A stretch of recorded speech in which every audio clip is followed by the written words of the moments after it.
I think it's time. Oh, yeah, Bradley's in the room. Okay. All right, Colin, this is it. It's time. Come on in, Bradley. Bradley, the associate, actually does have, these are the JP poll ballots. Okay, you can go, Bradley. Thank you so much.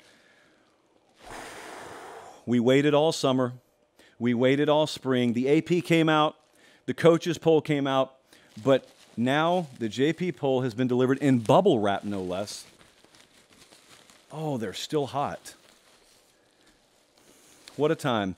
Let me explain to you people who are new around here what the JP poll is. It's a power rating system. This is not the AP. This is not anything that has to do with what you did last year.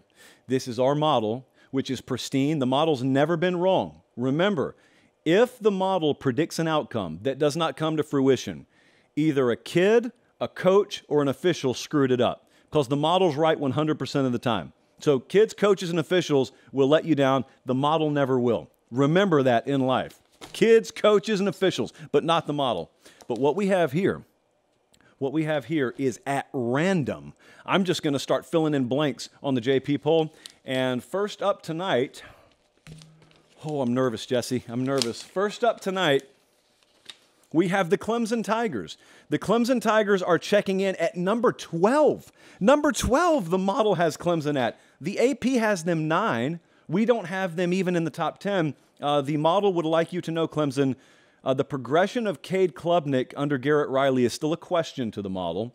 The model doesn't necessarily believe in the emergence of wide receivers there. Good defense. Got to replace 3 up front. Okay, the model doesn't doubt that you can do that. The model doubts the quality of elite depth up front. And does the portal denier strategy work in 2023? So the model, the JP poll, putting Clemson at number 12. Very interesting placement there. Huh. Let's see who we have next. Texas A&M checks in the JP poll preseason rankings at number 14. The AP has Texas A&M at number 23. The JP poll has the Aggies at number 14. And there's some confusion, okay? The model does admit the Petrino-Fisher marriage, very much a question mark. The model just leans toward the fact that A&M has a top 5 overall roster in blue chip ratio.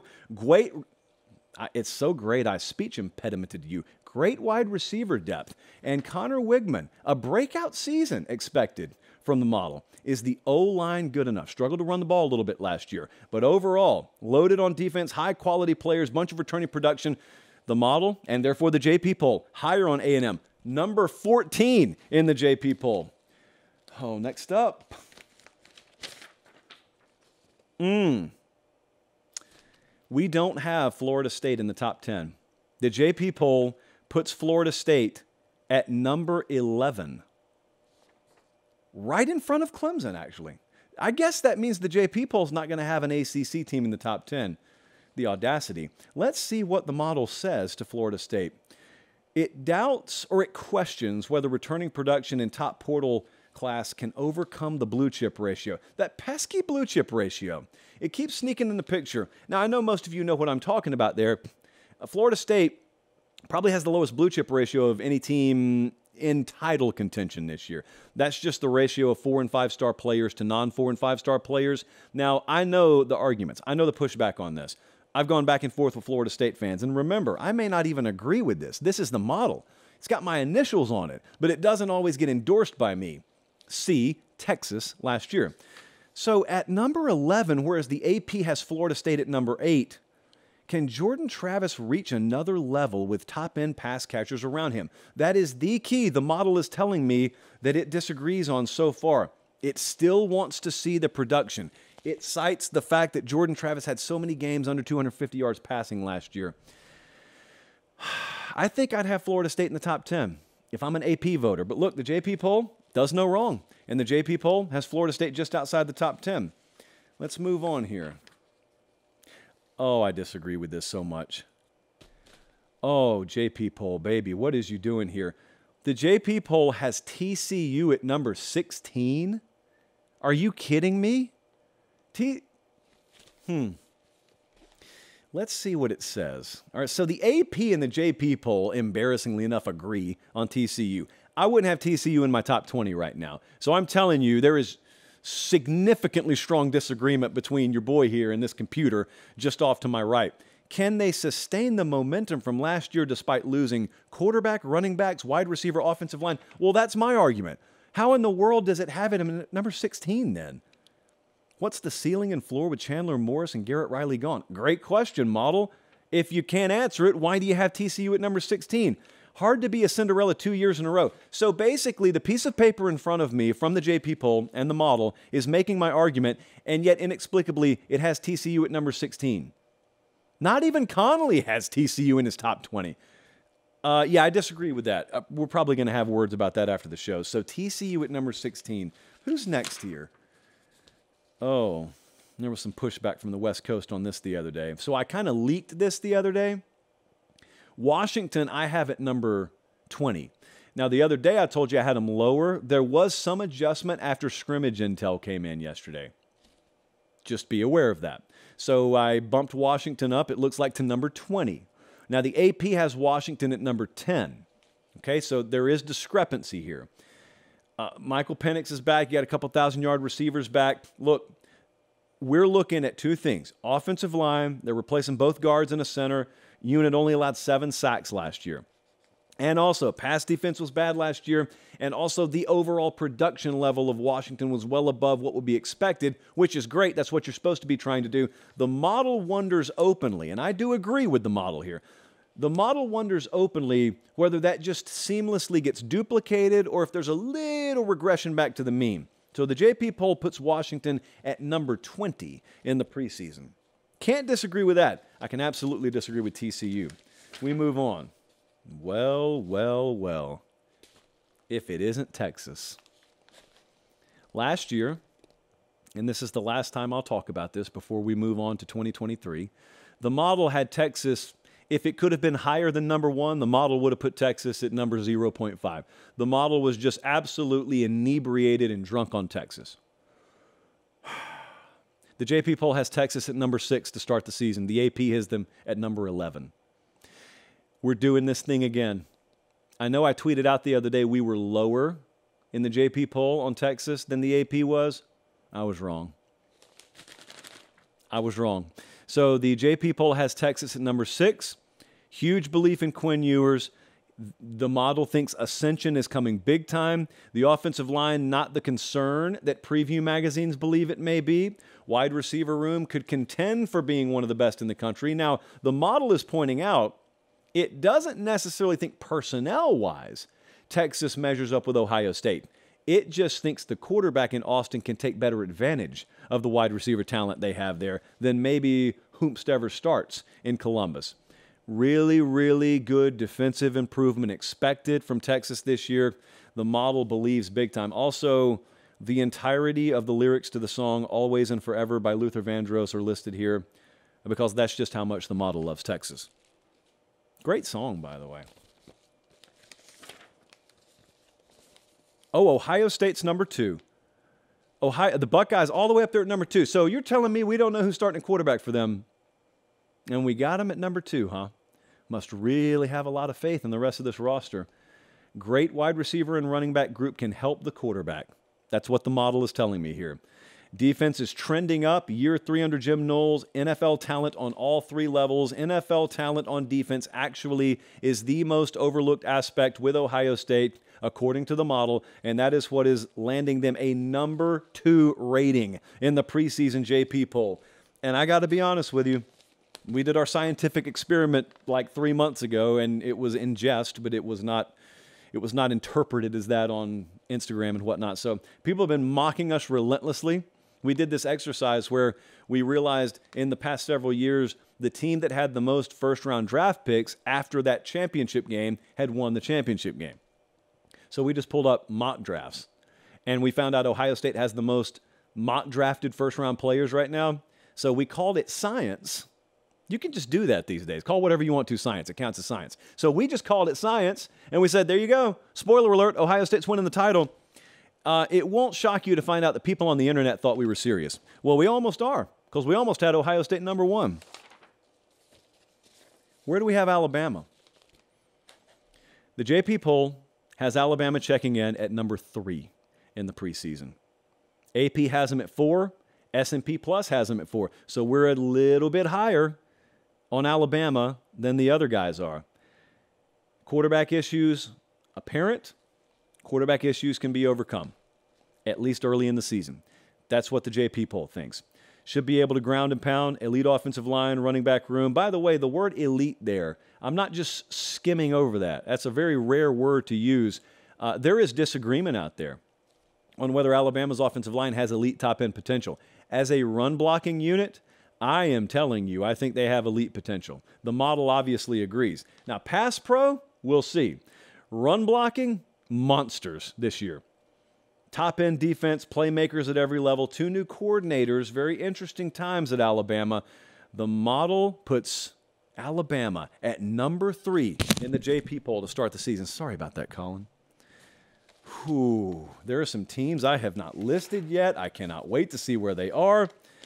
Tennessee is a top 10 team in the JP poll, right? Wow. Tennessee at number 9 in the JP poll to start the season. They're at 12 in the AP. So I'm sorry they hate you in Knoxville, but we don't. Clearly we love you at number 9. Someone tell Bill Martin to plaster this all over Knoxville. Tennessee continuing offensive success, even with Joe Milton and a new offensive coordinator. Okay, so the model has no issues here with the personnel churn. Offensive line questions, 3 position battles in fall camp, losing top-end talent to the NFL, but ultimately the model thinks that the replacements are there and the defense will be better, enough better, than it was last year. Number 127, by the way, pass defense last year. First double-digit win season since 2007. We're coming off of that. And the model thinks, the JP poll thinks, Tennessee will sustain. So number 9. Okay, Connolly has Tennessee at number 8. So it's just the AP that's apparently a little bit behind the curve on Tennessee. I still haven't seen the team I want to see. Oh, here they are. Okay, so we've been accused of just blind Penn State homerism. It started with the color of my T-shirt, but then we took a trip up to Happy Valley a few months ago, and ever since then, people have claimed homerism. Well, what if I told you that the AP put Penn State at number 7, the S&P Plus has them at number 6, I only have them at number 8. So if anything, at this point, it's fair to ask, are we Penn State haters on this team? Number 8 in the JP poll. We believe in Drew Aller. The model believes in Drew Aller. Keandre Lambert-Smith or Dante Cephas. Do you have a true wide receiver 1 here? Model has a big question mark in front of me. No question on the offensive line. Running backs, run game should be incredible. The defensive back 7 should be good. Defensive line play. That's what the model thinks determines whether this is a top 5 unit and a playoff contender. Because if you answer that question, then we're pretty good to go here. I pretty much agree with this. I would have Penn State in that sort of 7 to 10 range as well.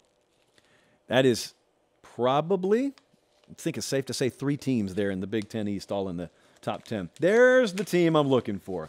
Okay. Where does the JP poll have USC?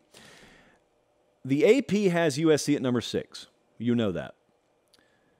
The JP poll has USC at number 10. I'm going to have to answer for this on the Peristyle. I know I am. I'll be over there later tonight, guys. So we've got USC exactly where Connolly had them. Number 10. No questions about offensive skill. Improvement in the trenches on both sides is key, and the model still has questions going into the season. Alex Grinch, it is put up or shut up time defensively there. The portal additions, they were good. Are they playoff caliber good? Are they Pac-12 championship caliber good? I think I would probably be a couple of spots higher, but by and large, I agree with this. There's still some questions there, and the questions are line of scrimmage questions, so it's always hard for me to go higher than a certain line in the sand when that's where your questions are. USC, number 10. You know, they're talking about no finish line out there this year. I love that mantra, by the way, no finish line. And that's indicative of a group that just plans on getting better and better and better and better. They kind of did that last year. If they do that this year, then they could win a national championship, or at least they could make noise and get in the playoff. So we just went through 12 of them. All right, what I think we need to do now is let's just flat out reveal the rest of them. So the top 10, I didn't even bother with Georgia there. Georgia is our preseason #1 team. It goes Georgia, Ohio State, Bama, Michigan is 4. I told you Oregon is the most underrated AP team that we see in the top 15. We got Oregon all the way at number 5 in the JP poll. Texas at 6.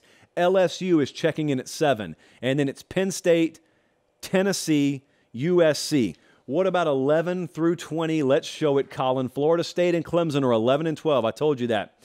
Utah's at 13. This is a very, very big question mark of a team right now because we don't know about Jesse. And by Jesse, I mean Cam Rising. We don't know if he's going to be able to start against Florida. We're going to be at that game in less than 2 weeks. We're going to be at that game. So we'll see. A&M's at 14. We are big on Oregon State. Oregon State's at 15. TCU, mysteriously, at 16. And then it's Notre Dame, Wisconsin, Oklahoma, Washington, 17 through 20. And this is the most fun part because this is the part I have not spoken to you about. Number 21 through 30. We got Florida as the number 21 team in the country, and the over-under win total there is 5.5. So I hope you're listening over on Swamp 24/7. I hope you guys hear me. I'm standing up for you. Everybody else, including Vegas, has left you for dead. I'm standing up for you. That's not a terrible team. I got a tough schedule. It's not a terrible team. How about Auburn at 22nd? It's just an SEC fest at this point. Ole Miss is 23rd. Told you Texas Tech and Mississippi State are both underrated as well. And there's UCLA just outside at number 26. Arkansas, always we roll with the Hogs here. Arkansas 27, North Carolina 28, Iowa 29, and Kentucky at number 30. The weight of the world was on my shoulders when I walked in the studio today. JP poll release week is unlike any week around here. Now, here's what happens moving forward. We bet off of these rankings, power ratings, excuse me. I release a new batch every week, and we update those. That has nothing to do with your record. It has nothing to do with the AP. It's all about who would be favored against who on a neutral field tomorrow. That's all the JP poll cares about. So the order you just saw is the exact order that our model would favor teams in on a neutral field.